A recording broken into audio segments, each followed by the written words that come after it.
Welcome to the Story Exchange with Ollie. Every episode I kind of warm the guest up into the deeper conversation by asking them a question I ask everyone. Yeah. So without further ado, what would you say is one book that everybody should read and why? A bit of an obvious one, 1984, Orwell. Ooh. Bit of an obvious one.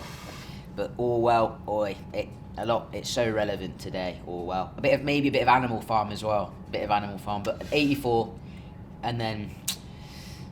No, 1984 by Orwell, for sure. I think that's a really interesting shout because that's you're the only guest so far who has moved for a more societally orientated book. Oh. Everyone else has gone for, so we had yesterday, we had Kite Runner, which is more societally orientated. Doing that at school at the moment.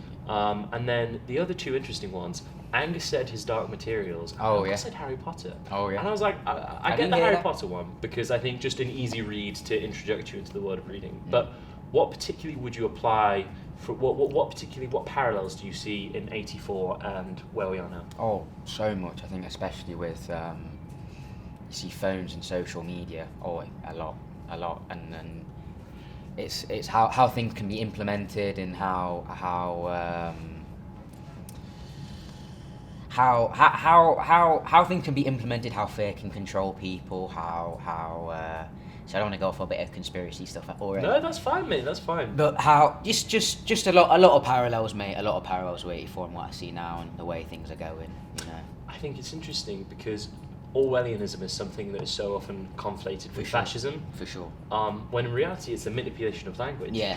And I think it is interesting that you say that with social media because especially with the way that confirmation bias is operating at the moment, absolutely. I think that information itself, unless you see it, it's quite hard to believe it. Yeah. But then that's very also twofold a problem because it's hard to acknowledge things outside of your slither. Absolutely. It's hard to acknowledge that you only see a slither. Yeah. Ollie, on the kind of subject of worldview, Sure. what's something that you want to see more of in the world? Something I'd probably say something like mental resistance. Ooh. I'd probably say it sounds a bit weird when I say it out loud, but something kind of along the lines of is obviously and dialogue. I'd like to see more of dialogue and not just seeing what you see, seeing what you believe. You can't have it both ends of the spectrum where you've got a bloody tin foil on your head and you've got you're going absolutely off the deep end on stuff that probably doesn't mean anything. UFOs, yeah, get flipping chamdog about that, but I mean, it's more as well though. Just if you see something and you it's more believing when you see it. It's more taking in every bit of content you see, and not really understanding who's behind the content, what they want to get out of the content. If it's on Twitter, Instagram, probably being rewarded for being quite negative about something. And therefore you're inclined to believe it because it has more likes and it could be completely falsified and not true.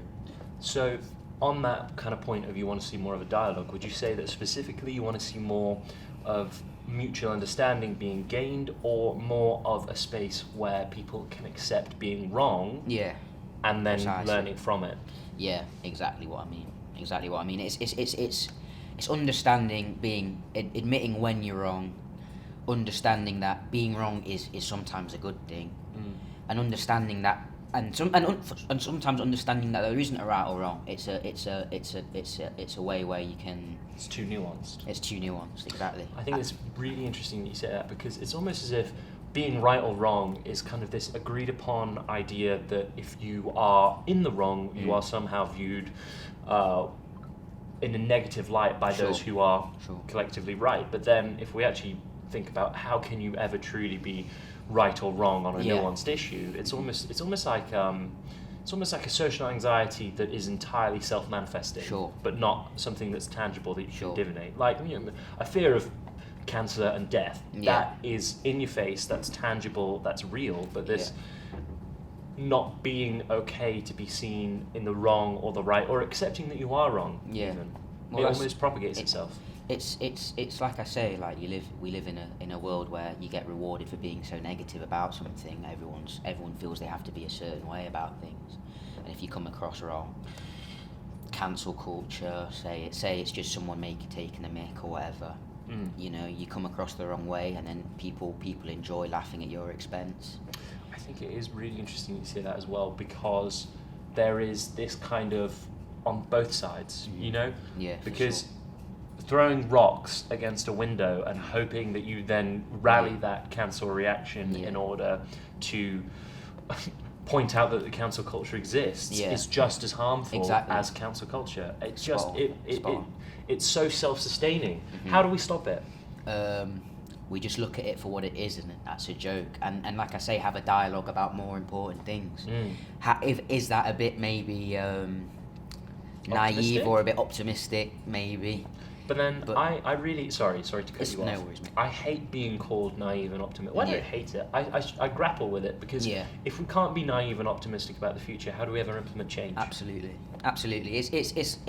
I agree, but if anything has shown us previously what works and what gets clicks or whatever it is, like I say, pessimism, cynicism, and so, being annoyed at things. Yeah. Do you have faith in humanity? No, I do. I have faith in a few in a set people. It's not more that, it's more understanding where we will be in the next 20 years. I think this is such a unprecedented time. Not just COVID or anything. I think with phones, with content, with everything, all of your needs and wants being a click away. Instant gratification. And it may actually not benefit you in the long term. So where in that image of instant gratification and phone do you see yourself in the future? Where's room for Ollie? For me, just doing this, mate. Just talking to people, explaining myself, understanding I can be wrong. What I'm saying to you now, we have a bit of a common ground, I think, on where this is. I say this. Saying this today at lunch at school. I was like, I say if you went back 10 years ago, and I'd showed you what TikTok was, you'd think, honestly, say someone had a BlackBerry, they'd had just a BlackBerry phone, and you can't do much, and they're playing what's the flipping game Snake. called? The one where exactly. from side to Precisely. side. Oh my god, we used to play it all the time in the library. And I could have gone back then, and I could show you TikTok now, and it's just content, useless or not content, scrolling, An next infinite content, stream of information. infinite stream, and you'd think that's a horror film. That's Orwell. That's Orwell. You'd think that's Orwell. Because and I'd say that to people I sit with. Same with stuff like AI and stuff, or algorithms and how they manipulate and all this. Where do you stand on AI as an issue? That's a broader question. It's like I don't know who said this. It's like with the seatbelt. The seatbelt only got invented because they'd realised when driving cars you needed to implement a seatbelt. But at that point, so many people had already been affected. Putting the brakes on. Whether dead, injured, or whatever, it's the same. I think for AI, you need to implement change. And you need to implement change and like an infrastructure which kind of prevents it from really becoming quite dangerous. That's a hard reality to accept. Because it's a two-way street with AI. It is going to absolutely do us wonders, or it can be used for. And again, it comes back to whether you're optimistic or pessimistic. But like I say, if anything teaches us before, we should be pessimistic about it. Because if you go back, and someone knows how to utilize, implement AI algorithms to harm others and to benefit themselves, you already know someone would do that, and you already know if it would grant them money or even worse, authority or power. It's the old adage: better to have it and not need it than need it and not have it. Precisely, mate. And I think it is interesting that you mentioned kind of that pessimistic and optimistic view, because the idea that an adjustment period might have to come at a sacrifice is something that is always impossible to grapple with. Because how, as a human being, can you put the stakes of the long term and value that higher than the stakes of the short term? Because if I said to you, AI will be something that manifests in our world as a tool for good and for creation and for automatization and just bring us the future, but that comes at the cost of a certain amount of lives and a certain amount of trial and error, any empathetic person would turn around and say it's not worth it. Because how can you, it's the train track dilemma, how can you take a future that you could not possibly see, something that's intangible, a metaphysical idea of a world you'll never live in, versus the death of something very real, people, me, you know, how can you turn around and then say, I would choose that over that? And it is almost a leap of faith. Yeah. But is it a leap of faith worth taking? It can be a calculated leap of faith, Ooh. and you can know how to solve it. Like I say, seatbelt, know how to solve it, but not be in a situation where people are already affected and they know how to. And that's dangerously close. You look at algorithm. Say I'm on YouTube so much, mate. I'm like I say, I can complain, but it knows exactly. I've had an account for how many years. Oh. And it knows me like the back of my hand. Probably mate. knows your subconscious behaviour better than you do. That's what I'm saying, which is mate. Terrifying. And it knows exactly what I want to watch. And it'll be the same with TikTok, same with anything. And it gets to the point where it's like, people already know how to implement algorithms and AI for their benefit, so they can make money because you're on the apps longer. They can have advertisers, all this. And if people, like I say with this horror film, if people go back and they've got TikTok, constant streams of information, who's to say someone doesn't put their influence on what they think the world should be like for their benefit? And people, because it's, look at the internet. You can't govern the internet really. You can do bits, but you can't really govern it. And if someone was to govern it, there'd be outrage. This is the conversation at the moment on kind of the Great Firewall of China. Yeah. You know, and I think it's impossible to summarize what is essentially the closest thing we have now to the sum of all human knowledge. Sure. So the Library of Alexandria. Yeah. Caesar burns it. At that point, that one area is the focal point of greater human knowledge, Sure. higher understanding. We're now in a position where the library is intangible, metaphysical, millions of strands of data that you could never summarize, and how do you control that? And I think that in many ways it reflects the creator, you know what I mean? How could you ever summarize life as Absolutely. one thing or the other thing? Moving away from that, I think, and into more questions of identity, Sure. it's really interesting on that kind of subconscious, how well does the computer know me, and how well do I know myself? Yeah. Because there's a philosophy that you aren't accountable really for any of the individualities, uniqueness, or even the actions that you take, because you're so pre-influenced by circumstance, biology, the people around you. So the example is, how responsible for an athlete's success is the athlete? Sure. Is it his mum for driving him to the practice? Is it his mum for putting the roof over his head so that he can sleep and get the rest? Yeah. Is it his coach for teaching him and training him the right motions? Where do you think value is there? I think a lot of it is where you come from and your background. That is so important. I think, honestly, look at a lot of athletes, say NBA, footballers. Look at all of them and look at their backgrounds. They're not living in West Bridgeford, Lady Bay. They're living in Akron. They're living in Akron. They're living in like council flats, and it's usually a 1 in a million to get there, but it's usually this: I have to do whatever I can to get out of this situation, to provide, to become a superstar, survival almost, to show other people like me that this can be done. I'm fortunate, you're fortunate to always have this sense of security, sense of we've always been provided for, and it's like it comes down to, whether or not our lives are perfect, it's we, like I say, we are secure and we're comfortable, so we won't ever internally feel like. I think that's what I mean. When you're younger, you kind of idolise sports stars, movie stars, directors, or whatever, musicians. You think, I'd like to be like them. I'd like the fame or whatever, all this, because you're young and you just. But say, especially with middle class, you kind of don't have a sense of identity, but what you have is you have a sense of security, and you lose that as you get older. You're just like, I'm alright, I'm like me now, I'm just alright to settle down in the future, wife, kids, whatever, nice house, decent job, as long as I enjoy the people I work with. I'm not really beyond fussed about what I'm doing. I just enjoy it. Whereas I say, if you look at someone from a councillor flat whose mum has 4 kids, drive and has taught them to persevere through that, they want to provide for those people, they want to get out of that situation, and it means more to them than, say, it might mean to me or you. Naturally. Almost that resilience you're talking Absolutely. about at the start. I think it's interesting because I was talking to Emily about this. Sorry, Mark there. Going to continue the resilience discussion as soon as Let me just scran a sandwich wrapper. Yeah, because the camera's about to go. Cool. All right, did that. before you get there. Is it still recording? I'll set my phone.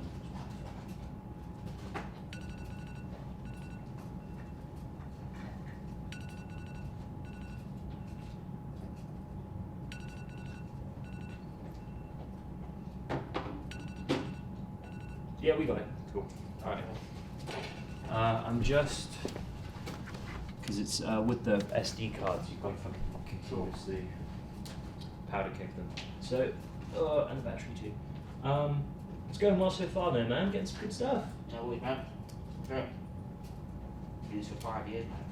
It's great. Yeah, true.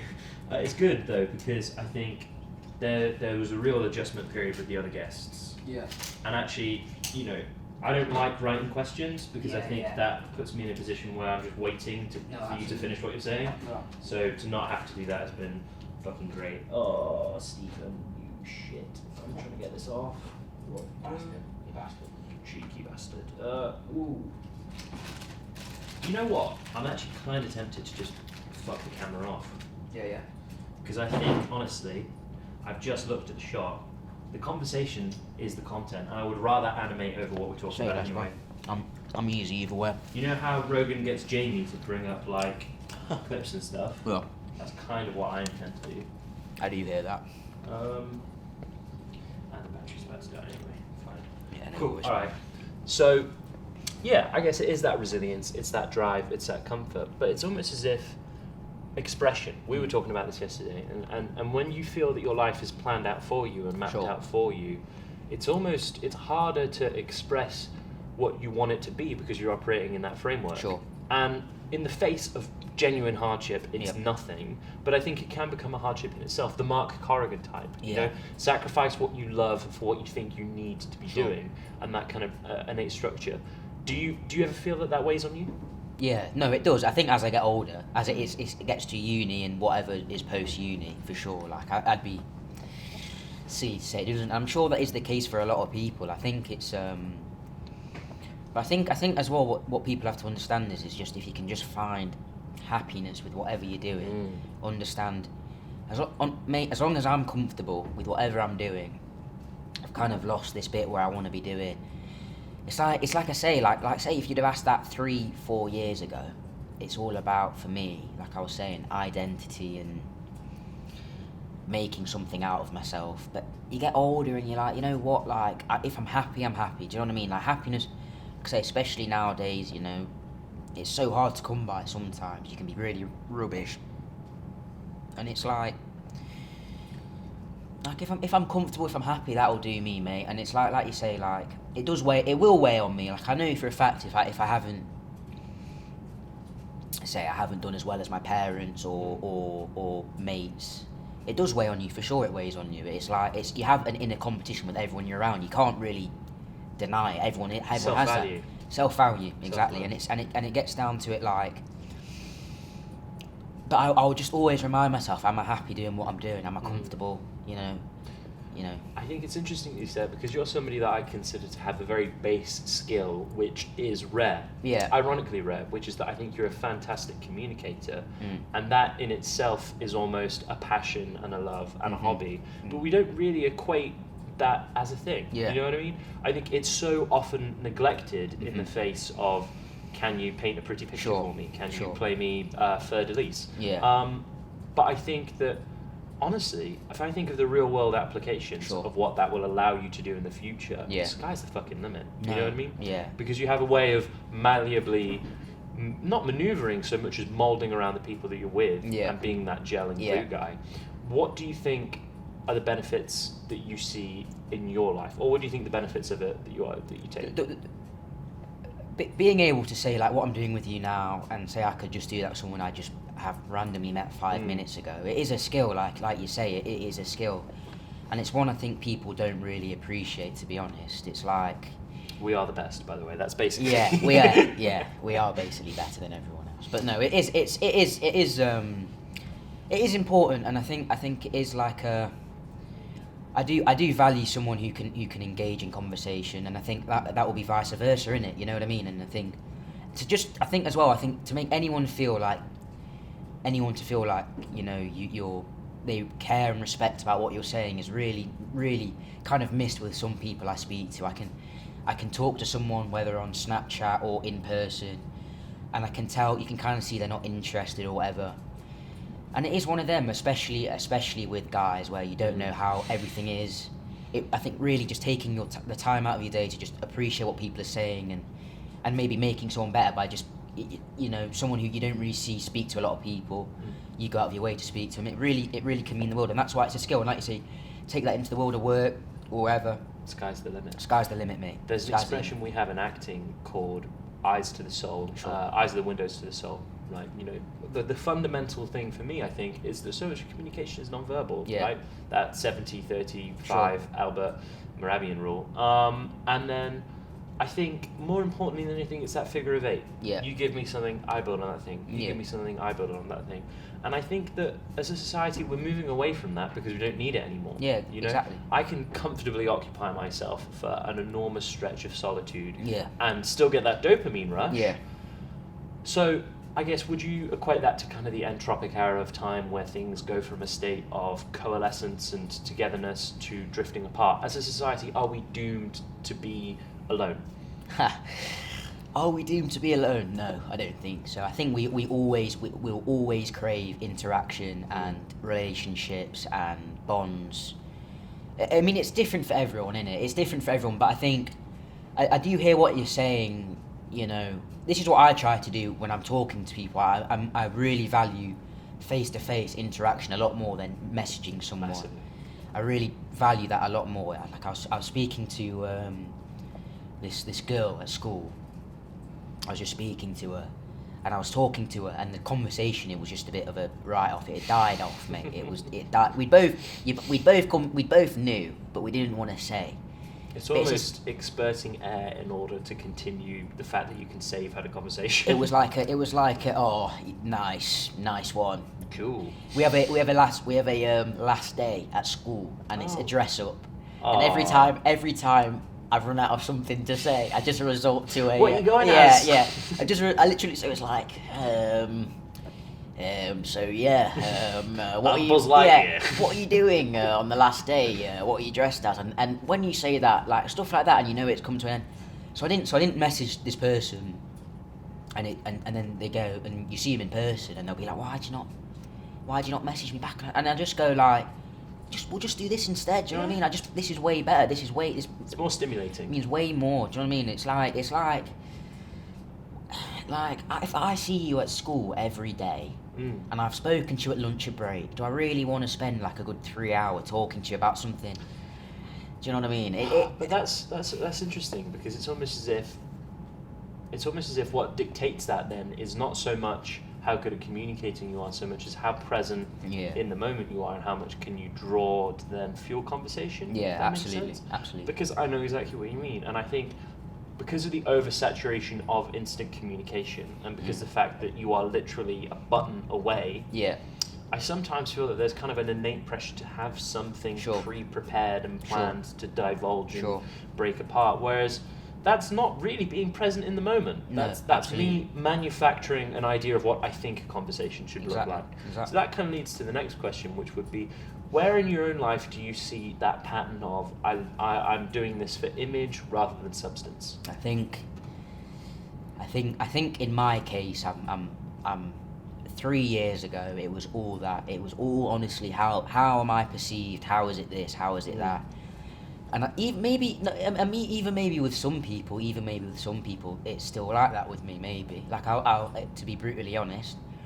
But I think as I get older, I'm just more comfortable being me. And like I say, the more I kind of, it's hard because if I'm quite a impulsive person when it comes to like if I think like I've not upset someone, but if I think they're not really fussed about speaking to me or whatever, it's a lot of like self-loathing. It's a lot of like, oh, you are a bit rubbish at that, mate. Do you know what I mean? You're a bit like, but then like you always just come to the end. Like I just go, don't deep it. You know what I mean? Don't deep it. I know people like me for me. It is like, but that's what it is with bloody talking on Snapchat or whatever, mate. It is just that. It's just not knowing how you're perceived, and someone might be talking to you and thinking, fucking hell, this is boring. This guy's a I was twat. speaking to someone else, and they were flipping.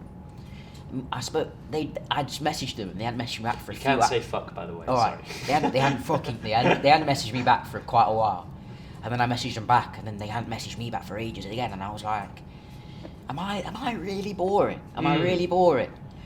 But then I'll speak to him in person, and it's lovely. Do you know what I mean? It's not deep. It just is what it is, and I do the same thing to other people. This has me jumping at the bit. Sorry, because I think there is this kind of idea that you are wasting someone's time. Yeah. By talking to you, Yeah. you owe them not talking to them because you aren't worth them. Yeah, I do hear that. So, social media, I think, to talk about the devastating effects it can have on image and self-confidence would be an entire podcast unto itself. But I think it's so fascinating because it is almost a way of socially imparting barriers and divisions on ourselves. Absolutely. And another example of that would be the generational gap. Mm-hmm. Do you feel that acutely? Do you feel that you struggle to communicate with people of an older bracket than you? No, it's harder than people your age for sure. It is harder. It is a completely different generation with completely different ideas of how things are.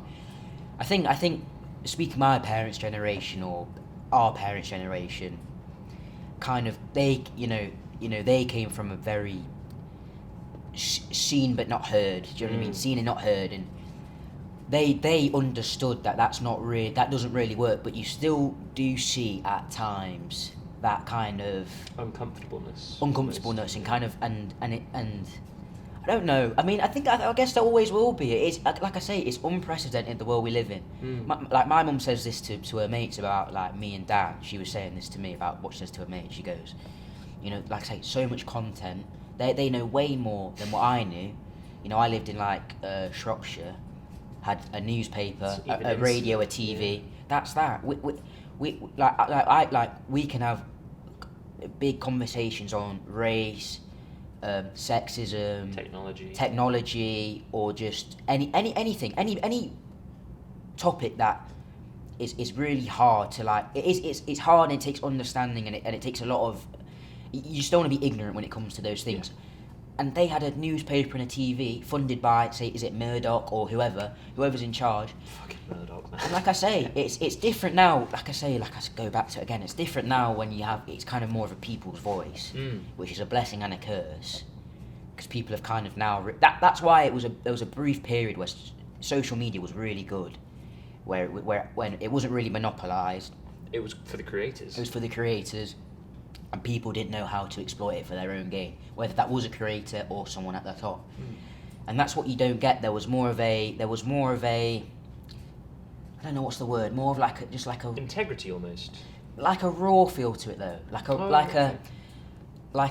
could watch a video, I could see a tweet, and it felt like it was more personal than what it maybe is now. Do you know what? I think that's interesting because that leads to a next question, which would be, I feel that something that I have quite acutely gone through and not worried about so much as almost obsessed about is how much of my understanding of the world is shaped through iconography and image of what I think things are like and what, so for example, travel, right? Yeah. This always comes up. Where are you going? What are you doing when you get here? Where's this? Where's that? And it always comes, I want to see this place, I want to see this place, I want to see this place. And that's obviously you can't shape an experience off of something you've not experienced. Fine. Get that point out of the way. But do I want to see these places because of the iconography of what I think the comedy scene in Melbourne is like in that slither of content that has been forced on me? Exactly. Or do I want to see Melbourne out of a genuine curiosity to understand more of the world? Do I need to sustain what I think I understand of the image, or do I need to experience because of a genuine curiosity? And it's actually put me in a position now where even making the podcast, do I want to learn more about the human condition, which is the purpose, or do I want to learn more about what I think the ideas I need to know about are? I think that's a really, really, really interesting topic in general. It really is. I think I mean, for your case with travelling, I could kind of see parallels with it with maybe even working out. Yes. Who do you do it to impress, and also and what you see of gym and results, it's so falsified. Again, it's so interesting how you could work out for 5 years, and someone could take Psalms, a steroid, for a year. Or what's the other one called? I wouldn't know about it. No, I'm joking. Just creatine. I just do creatine and MVP. But the edit of this is going to be you as a roided monster. yeah, as a roided monster. It's just going to be veins. That's just a standard. That's a standard set gym session. Mate. That's a dry session. But no, like, I started going to the gym because of what I'd seen the gym and the results. I look at it now. It's just people saying they're natural who aren't, and it's completely false. But what is funny about that is it still got me to go to the gym and be healthier, even though it sold me a completely false idea. It's a negative connotation that's led to a positive exactly. outcome. Exactly. It's a bit of a head fuck. But at the same time, I could have been going gym and been like fucking hell, like that guy's done that in 2 years. I'm coming up 2 years at gym now. I need to get on what he's doing. But he's natural. Is it just my genetics, whatever? So much of it is. So much of it is. It's you know, I mean, listen, like I say, it benefited me. So who am I to have a go? But I know for a fact something again with our generation, how many body issues and shit like that, you know, will come out of it because of stuff like that. So, but if you're unnatural, if you're showing a very, you could go to Melbourne and say it's fucking shit. Do you know what I mean? You could say it's rubbish. Yeah. But you've seen it. But you could also go. You could see the comedy or whatever. See what I want to see. You could see the comedy and be like, it was all right. Find something else. Say the food's mental, or just whatever. Say something there's mental. It's still a benefit for you. Yeah, I do see what you're saying, and that does lead me on to another point, another question I want to ask. But on the Melbourne point, that maybe narrows down the worry. Maybe the anxiety is less that I think I'm going for the wrong reasons so much as I worry that when I'm there, that's all I'm going to see. Sure. And that's all I'm going to be tunnel visioned into. Yeah. That leads on to the next question, because I think something that is sold to you as a positive, connotation, something that can, from not personal experience, do not want to indict me and Ollie on the podcast, but drugs. I feel like drugs is a thing in our society. There's this idea that you expand your mind, you free your soul, but nobody tells you that you're going to be on a Friday and you're going to want to fucking kill yourself if you haven't bought a spliff. Exactly. And the FOMO that comes with that. It's interesting. It is not interesting. that me and Ollie smoke. We would never do that. No. I do not want to indict me and Ollie. No, definitely not. But it's This one's going to be really choppy in the edit. It's going to be like drugs, indictment. Listen, yes. listen. Like I 100% know what you mean. I had a It's more of a thing with stuff like that where it's the people who tell you not to do it it's such a rubbish. It's just presented to people in a rubbish way, and like I say, again, I think this comes back to identity and people like middle class identity.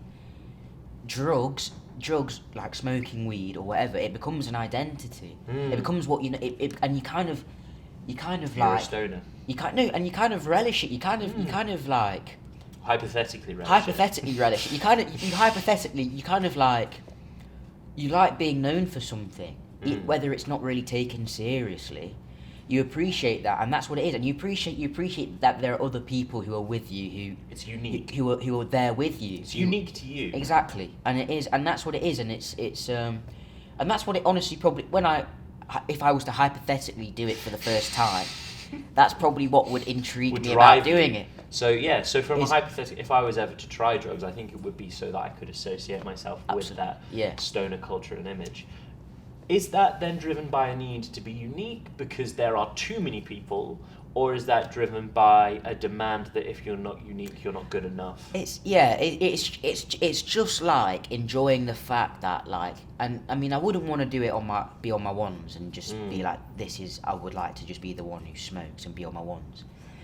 But knowing it, you create like a bond with these people, or you would create a bond with these people who, and it could be the same. It could be doing sports, whatever. It could be anything. I know people who it's gym again. Back to gym. It's a bond because it's what you're known for. Because otherwise, you're as bland as a board, mate. Do you know what I mean? You just there's nothing about you, and and honestly, I really think that's something that isn't really picked up on people who aren't super rich, aren't super poor, but doing well, Yeah. and it's just making, especially when you're younger, going out and making an identity for yourself. You want to be known. I think identity, therefore, perhaps is not what makes you unique so much as the fact that you can state that you've experienced a thing. Yeah. Engaging with the world around you, Yeah. perhaps, then, therefore, is unique in identity. Because it's a lot easier to just be a witness. Sure. You know, I had someone who didn't want to come on the podcast because he said, "Well, I'm a listener." Yeah. I was like, "What the fuck does that mean?" Yeah. And they said, "Well, you know, I don't feel that I could provoke and push the conversation further." And I was like, "Well, that really stuck with me because you can be both. No. You can Sure. you can completely be both." So on moving away from identity and moving into less heavy Sure. concepts. Sure. Well, actually, that kind of depends on you, really. Sell me the NBA. The NBA. Oh, Wolf of Wall Street. Sell me the pen. sell me the pen. No. Listen, NBA. Listen, for me, not you. I know you like your rugby. First of all, I do. but I could say for a lot of people, it is rugby, cricket, football, whatever in this country. Anglicised. Yeah, and it comes down to just it's just something. I don't know where it was. I was fortunate enough to go to Canada and America. Canada would have been amazing. And mate, it was The Weeknd had just dropped a single. He's from Toronto. You were telling me about that after we were talking about this. Yeah. God, it was crazy. But yeah, what intrigued me initially was more the kind of the business side of it, and then as I get into it, it's appreciating, like I say, the nuances of the game, understanding it, but it's just so. It's America. It perfectly encapsulates America. It just perfectly does everything about it. It's so. There's always a story out of nothing. There's always something to talk about, and you don't get that with English football. sports, yeah. This is what I think. It's narratives. Is Exactly. how I would say. Exactly. And I was talking to Joe about this on football on the episode that got deleted. Fuck. Yeah. But I think it's even stronger in NBA. Sure. Because I look at the people in the NBA and I say that is somebody who has more leverage. Sure. Than any other employee in Sure. any other capacity in Sure. the world. The fact that LeBron James can come out on Twitter and say, Oh. "I hate the play-in tournament. Yeah. Whoever did that should get fucking fired." Yeah, for sure. Can you imagine if fucking Ronaldo was like, "Yeah, Juventus, they're all dickheads. I hate them all." That's what I'm saying. And I think it's narratives because it's personal, Sure. and that for me is what enhances it when I'm watching it. Yeah. I'm actually watching Kawhi Leonard mano a mano. Yeah. And it's expressive. You know, how you play is an extension of you. Sure. In the same way that how I draw a picture is an extension of my art. Sure. And how does the claw match up with the king? Exactly. You know what I mean? When I'm seeing them, and it's not really Ronaldo versus Messi. No. It's 11 other fucking guys. Yeah. And then Ronaldo and Messi. Exactly. There's a gladiatorial Yeah. sport about it. And I think the other thing, the athleticism. Yeah. Are they the best athletes in the world? I would struggle to find other people who are. I think even Olympians don't compare. No, I'd struggle honestly to find people who can do what they can do. Mentally as well. I think honestly, it's a boxers perhaps. There's just a romanticism about the whole sport for me. I think like you say, you get really invested in specific players maybe as much as teams. And I think, like say, for me, I support, as a football fan, United. I support Fergie, Busby Babes, and like they're kind of like mythical legends from the past. And there are players as well, but you think of great teams, like you say, great teams, and you always look at the 90s. You look at Jordan, early 2000s, Kobe, McGrady. Fucking even earlier than that, Showtime. Exactly, and it's always, and there's an attraction to the players, and that's what it is with America. There's such a Stars and Stripes. Stars and Stripes, and it's such a like, it's not really about, it's never about teams in America. It's always about the ones at the top. Yeah, the fact that That's what it KG can play in fucking Minnesota Yeah. and be famous on a national scale. I mean, this is not me knocking Minnesota. Yeah. But what state is Minnesota in? That's what I'm saying. Maybe Montana. This is- I don't fucking know. This is what I'm saying, mate. There's something about it. It's hard to explain. It's like any sport. I think, and anything you're passionate about, it's hard to. It's really hard to just. It just grips you. It just grips you. I was talking to Emily about this yesterday, and but with violence, Yeah. right? Violence in media. Sure. And I think it's a base Sure. thing. It's a human biochemical rush, which almost interweaves with what we're talking about on an accountability level Sure. to a much lesser extent. Sure. on media, I think you're somebody who is very caught up on the zeitgeist. Sure. What's something in media that you think is beneficial for society that you see right now, and what's something that you feel is a really toxic, corruptive force? We'll start with the latter. The worst part about the media is how they've kind of understood the need. Say if it's Murdoch or Mail or whoever, they've understood. They're very good at understanding what works, and it's very good. It's very easy for me to say. It's very easy for me to say. You know, I can think of someone exactly who I'm very close to. I speak to, has a complete opposite view, and me personally, I think a lot of subjects they've got is from specifically right-wing media, which I don't personally align with. And this is what I think right-wing media at the moment kind of ties in with the whole all the politicians. It kind of relies on populism and all that, and kind of all of this. So it's easy for me to say, you know, this is ignorant and all this, but like I say, he could say the same about me, that it's ignorant. So I think they're very smart, especially right-wing media, which a lot of it is right-wing. A lot of it's owned by people like Murdoch and that. Because they're the eldest, the ideas are the oldest. Exactly. But it doesn't mean he hasn't worked with people like Blair or whoever. But but they know exactly how to tie into what people want and how to get clicks. What it benefits is what any source of information benefits. It's and any source of information, whether right or wrong. Maybe hopefully someone would get a bit of an understanding. I can't really speak for everyone. Hopefully this is what I say about like mental resistance or wanting to understand the subject better rather than just reading it from an opinionated article which is cloaked as an actual bit of information. Mm-hmm. What I'd hope is it just doesn't breed ignorance, but is that on them or is that on us? Do you know what I mean? I think responsibility is a tough one, but But the responsibility is almost taken out of your hands, because when you talk about it in this formulaic sense, right? It's like a tick this box, tick this box, tick this box. Sure. But you're talking about the truth. Yeah. You know, you're talking about an event, and historiography was something Angus talked about, which is this subjective idea that we take a lot of history as canon, and this is the facts, and this is the way that it happened. Yeah. But you remove the personal bias from it. Yeah.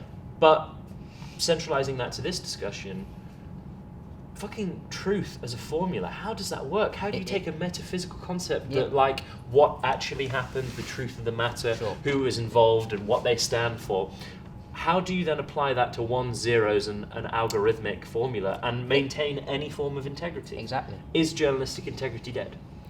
Is it dead? Did it ever exist? That's what I mean. I think it's really hard because for me I could say it is. Some could say it isn't. I could say the Guardian. There's way more integrity in the Guardian. Some could read the Guardian and think that's a bit of piss. Yeah. And it is piss. It's all piss. It is. I mean, but it's hard. It's very hard. I think you have like the BBC. The BBC is that's what it's supposed to be. But I think the BBC's fine, to be honest. I think it's fine. It is what it is. It's fine. Sometimes it isn't great, but it's fine. But you have people on the left and the right who both think it's against them, and that's what algorithms and stuff have done. It's pitted everyone against each other. There is no such thing in anyone's head as there's no such thing as trustworthy to either side now. Nothing's trustworthy. It's an anti-factionalist nightmare. Precisely. And it's crazy that we've seen that go from a global political stage and a global political level in the geopolitics of yonder years, and now it's in the home. You know, now me and my dad might be on polar opposites of an issue because actually the sources that we've read have retailed completely different sources. Yeah. So I guess moving away from truth and moving away from media, because I think that, you know, we could literally go down that rabbit hole. Do it for ages, mate. I could do it for years. Back to the podcast. What drives you? What keeps you going? Oh, just people, mate. Just seeing people doing this conversation. It's not any aspirations or anything.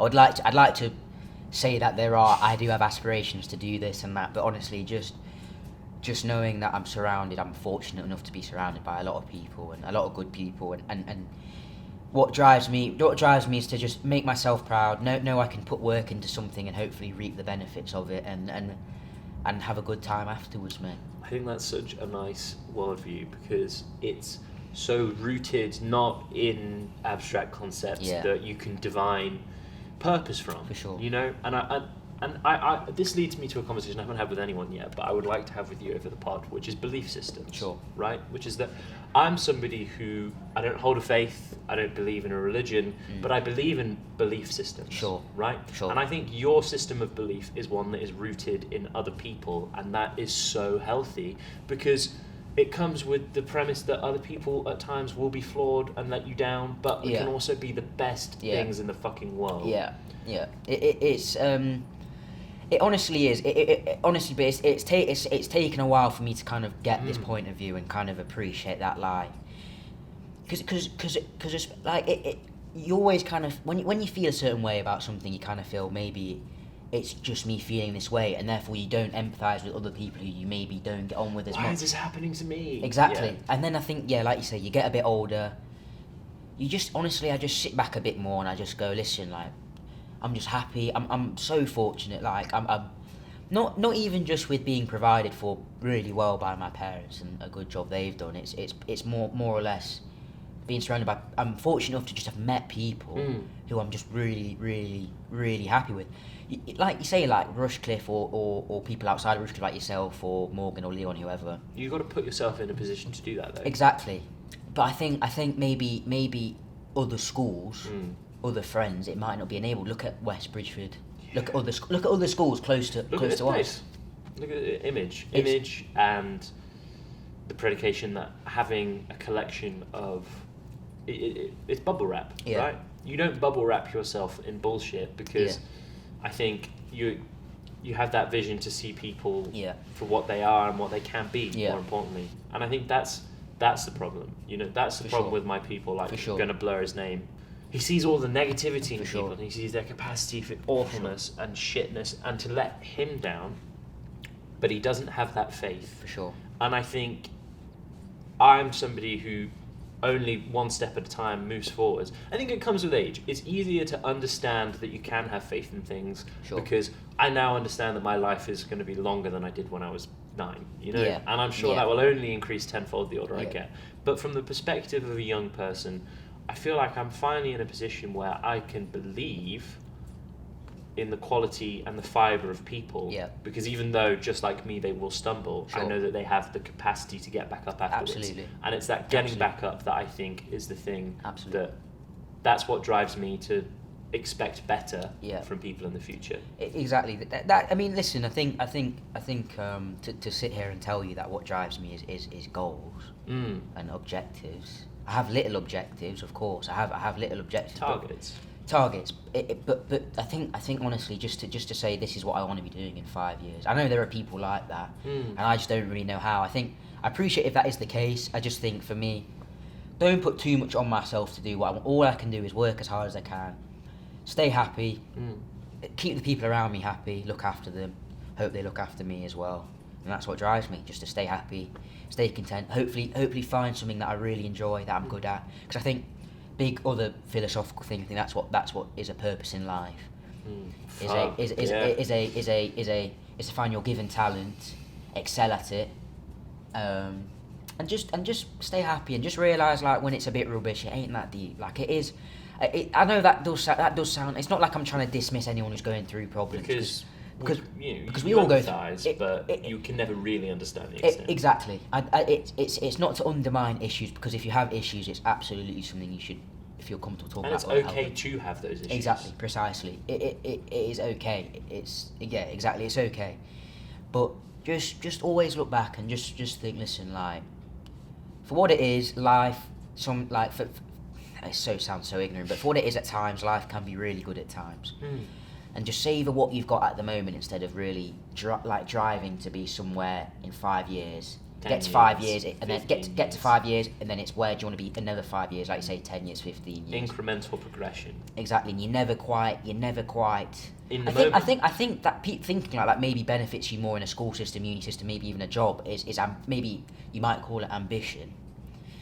But at the same time, you need to enjoy what you have at the moment. And I'm really just, the past year, I think especially COVID as well has helped me realise this. Just enjoy what we have, and on the subject of ambition and that word particularly, something that I think what I consider ambition is not perhaps where you see yourself long run so much as it's almost exploitation is the wrong word. Exploitation is because it's too negative and sinister in its connotation, but it's seeing a position and how you as a person can influence that to make it the best thing it can be, right? So like for me with the podcast, the ambition there was to get people that I think if I put them in this position will thrive. Yeah. That to me is what ambition should be at its core heart. Because I think the other thing is actually really sinister. Yeah. I think that's exploitive and that is self-gaining. Ambition should be about seeing any position, whether it's your position, my position, it could be a random person I've never met, and seeing I can take this person and I can help elevate them here, or I can help elevate me through them here. Where do you stand on academia as a student and the current landscape?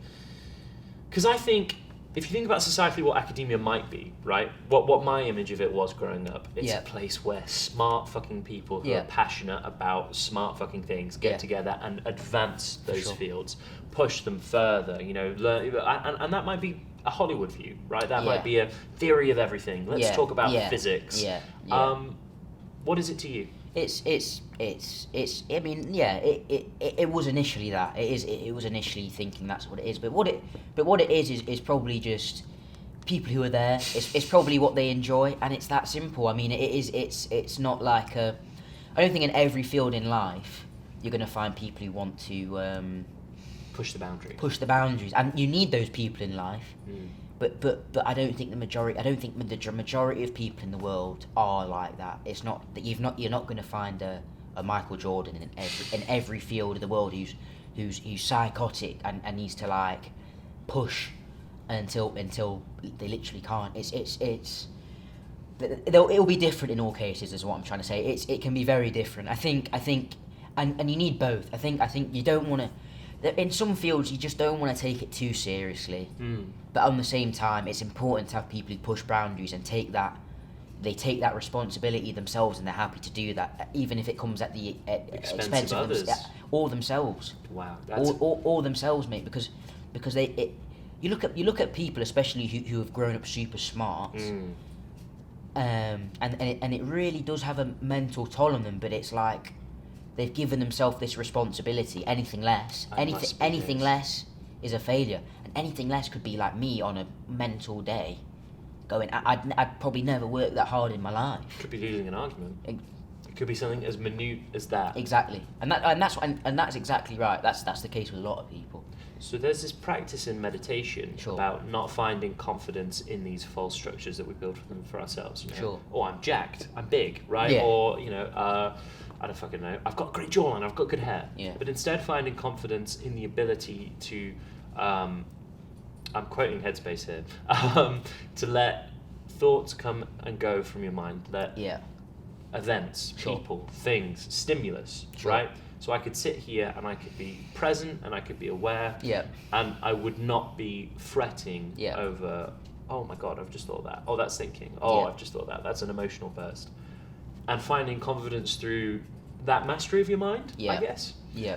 And I think that it's interesting that you say that it is that fragile confidence. Yeah. I'm Michael Jordan. If I get swept in the finals, am I still that Michael Jordan? It's I think especially with blokes. It's such a the fragile male ego. No, it really is. I really think it is. It's like just an example. I think it's like when you see like. It's like people like these like not to be a bit offensive or anything, but like these like sweaty, greasy nerds online. Yeah. No, just I know exactly what you mean. But because I think people, they look at fragile ego and they look at like proper masculine. Yeah. But honestly, it's the people who complain about like a Captain Marvel or a Ghostbusters film, going, oh, what's even the point? It's so stupid, and they're sitting, and it's just sitting, you're greasy living in like your parents' house, and it's like, yo, we'll have a go at this Ghostbusters Captain Marvel film, but we'll go see the next Marvel film, which is the same as the other, just with a different character. Yeah. But that's sound, and they get worked up over it, and it's like, and again, people like idiots benefit off this. Then creators online, not idiots, I won't be sad, but people benefit off this online because they tap into this they tap into this fragile ego which cannot be tainted, and they go, these are your rights, and they're taking it away. The people who could be like me or you, who, like I say, everything's provided for them, and then you could have some internet personality or whoever. Privilege. It's having your privilege taken away. People who don't really suffer oppression or suppression or whatever, they absolutely, especially in today's oh my age, god, love to moan about things getting taken away from them. And that stuff like that benefits populists like Boris or Trump who appeal to that. I'll give you this back. They appeal to people with fragile egos. And it's like it's really weird. It was it's like if you walk a girl home or something, and someone was to have a dig about that, and it's like you just see like, I think, I don't want to sound a bit prehistoric, but honestly I think you have like a bit of a duty to look after girls. I think there is a bit of a duty, and just anyone, just be kind to people in general, but look after them. I think the fact that we live in a society where you actively have to be worried if you're alone at night because there might be someone who can do something. We should take every step to revoke that. Yeah. And who can be asked to be having a go at women all the time for just God, doing women stuff? Like, can you imagine if I turned around to you and I said I don't feel safe, and you said why don't you feel safe? Why not empathise with the fact that I feel unsafe and then help me? It's like it's that need to not lose. Yeah, it is. It goes back to it, mate. It goes exactly back to that with fragile egos and not needing to lose and maintaining what you think shouldn't be tainted. Going back to what we were saying earlier about being right or wrong. Yeah. It is. It's like, or having what you think is right being told is wrong, like, and then not being able to move. It boggles my mind, like, especially look at today's cinema. Yeah, it boggles my mind when I saw this whole Ghostbusters thing. Oh, and it's mainly this, like, who's got fucking time to give a shit about? It's a film. It's a fucking film. Just don't watch it. It don't matter. Yeah, completely. It don't matter. But what are you gonna do? It's that idea of conflating what. Necessities. Absolutely. Right? And again, I don't want to sound like a tribalist prehistoric. Yeah. Let's go back to fucking hunting our food and living in the wilderness. Bear Grylls. But it's a lot easier to bitch and moan about what is being taken away from you instead of just sitting there and looking at everything that you have. Just be nice to people, mate. Yeah. And you know what it is? It's a fucking human thing. Yeah. It's a dopamine thing. Yeah, no, right? for sure. I can go home and my gran, this isn't what actually happens, but hypothetical, my gran makes me cookies every day. Yeah. Right? That is a beautiful thing for a person to do to someone else. Here's a little bundle of joy for you to have at home every day. Yeah. The more days this happens, my biochemistry is going to accept it and be grateful for it less and less and less. Yeah. But then people see that effect, and instead of doing something about it, just accept it and roll with it. Yeah. Oh, well, why should I care about that? It's happened all the time. Yeah. Instead of, no, now because I'm biologically predisposed to having this thing be harder, I should work to be grateful for that. I should work to remind myself that other people don't have that. No, yeah. Instead of being like, oh, it's just a thing, Yeah, I do go to the cinema every week, whatever. It's crazy, mate. And like I say, it goes back to people are like the fact that I think people are rewarded for it and instant gratification. And get instant gratification, and it's like listen, like there are like so many things, and I think it goes for both ways. I think I deleted my Twitter like 2 months ago. Okay. Because Twitter, the good thing about Twitter is you can see people you follow what they've liked. Yeah. And you just realise, like, people you follow, like, some of them are complete wallies, and it's like I know a girl who I really like absolutely great. Yeah, some of the stuff I see on Twitter, it's just shocking, and it's no different than the people who hate on the Ghostbusters. It's like something a bloke could do, and you know what's so funny? You can name drop them because I'll blur the name. Do you know what's funny? You know what's funny? I knew it. No, you know what's funny? You know what's Mark, funny? I'm cutting that you know what's funny though? But they fuel. It's so funny. They fuel one another. Yeah, completely. The guys who hate on the Ghostbusters look at this person who's on Twitter liking this, like saying, like hate all men and men are disgusting. And that fuels their argument. And you know the crazy thing? And their argument fuels theirs. Sorry to interrupt you. No worries.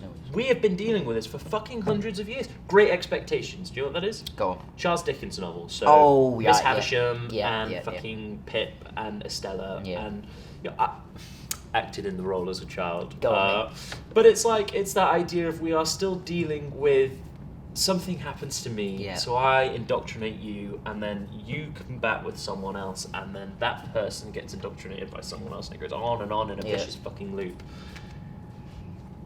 So that, I guess, what are we at now? I'm just because I as much as I would love to just sit and talk Yeah, forever, no worries, I have mate. to watch everything back. Yeah, no worries, So mate. we're about the hour mark. So do you want to go for maybe 10 minutes more? No worries. Yeah, perfect. Because I'm worried about you guys. Perfect. Whew.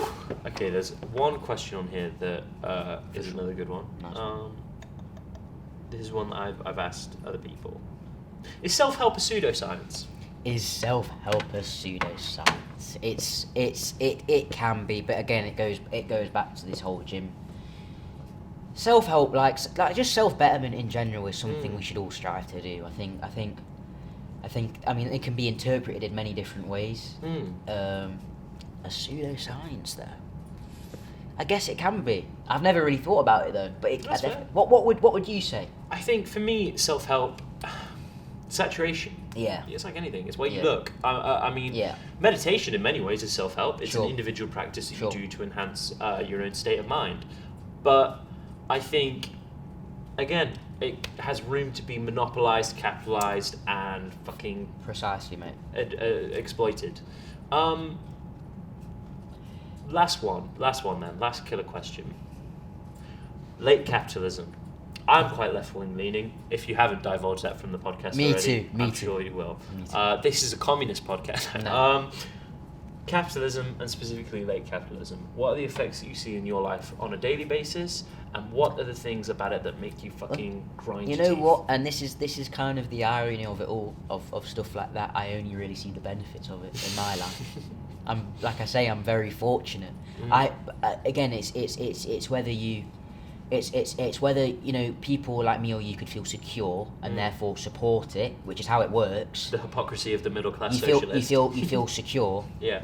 and therefore you want to carry it on, or you understand that Self-preservation society. whilst it benefits me or you, it may not benefit a lot of people who it could benefit better. It could, and that's what it comes down to. That's why I'm not really a big fan of it. But it would be wrong. It would be wrong for me not to say that it benefits me massively, me and my family. Yeah. Like who's to say, like, my dad's got a business. Who's to say I don't do, you know, shit on these A levels and just cock up my life? And it becomes Latham and Sons. And then I take over. Someone who's worked way harder than me, Probably deserves it more. Like I say, either accounts for that or just not very much at all.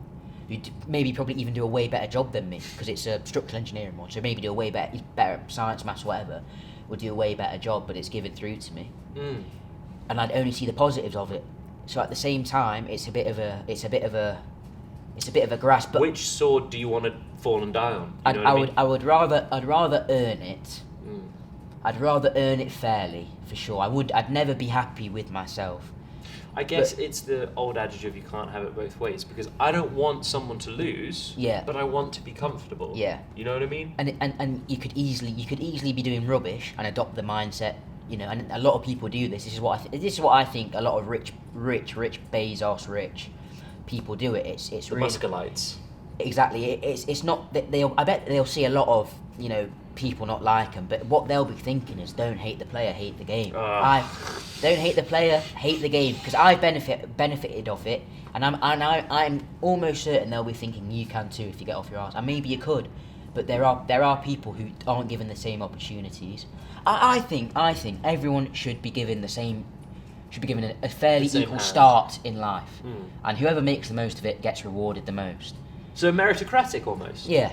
And I think I like the meritocratic idea as well, but then I guess it's the same as anything. Someone always loses, because if you're not innately good at anything, you're punished. Yeah. So I guess it really, really, really does drive me nuts, and I just go in circles on it, because I think I look at late capitalism, I see all of the things that get crushed by it. Gentrification. Yeah. It's a great series called Last Chance U. Oh yeah, They did one on yeah. basketball, but the Yeah. one they did before was about Oakland, and Yeah, how yeah. Oakland had people in Oakland had been curbed Yeah. out because of gentrification, Starbucks, fucking whatever, right? And the empathetic part of me goes, how can I propagate, proliferate from a system like that? Sure. But then the other half of me goes, I fucking love my hot tub. I don't want to get rid of it. Well, bro, that's exactly what it is. It's a. The middle class conundrum. What is like you say? What sword do you fall on? And it really, you know, for me, like we've been saying, I really do empathise and I almost kind of feel. That's what public school's great for, though, because you Yeah. see every end of the chain. Well, the thing is, you think that. I think even at our school life, You're still pretty middle class. still pretty blessed. Yeah. Do you know what I mean? And that's why I'm not surprised why a lot of people now just kind of, a lot of people our age, you know, they like their comfort, they like their security, and they buy into whoever's in charge at the moment. And they're kind of, but at the same time, you've got your tinfoil hat people, and, you know, so UFO. Exactly, so- I like the Trussels of the world, though. I like Duncan because I think they offer an escapism. Sure. Right? A state of reality which is not per se, in some cases, is illusionary. Sure. But in at its heart is freedom from the existential dread Sure. that you can see in life all around you. You know, I'm going to bleep his name again, but it's freedom of that. It's liberation. It's emancipation from pain, almost. It's interesting, mate. It's a hard pill to swallow. It's a but hard bullshit, pill. though, It's a isn't hard it? pill to swallow, and it's hard to.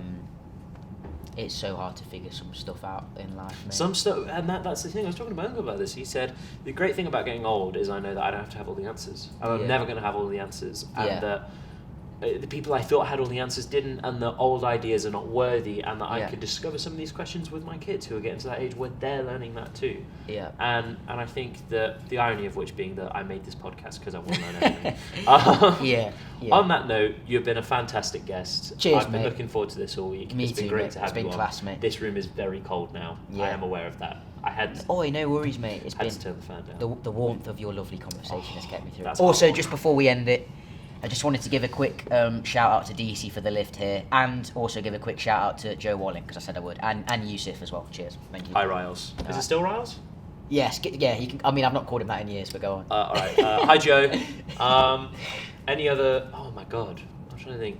Anything else you want to shout out before we No, go? I just wanted to just say thanks for having me on. Hey, Appreciate it. anytime. It's been great. It's been class, mate. Might have to change the title of the pod though. This might become a more regular occurrence. Come on now, let's go. All right. Say less. Cheers, everyone.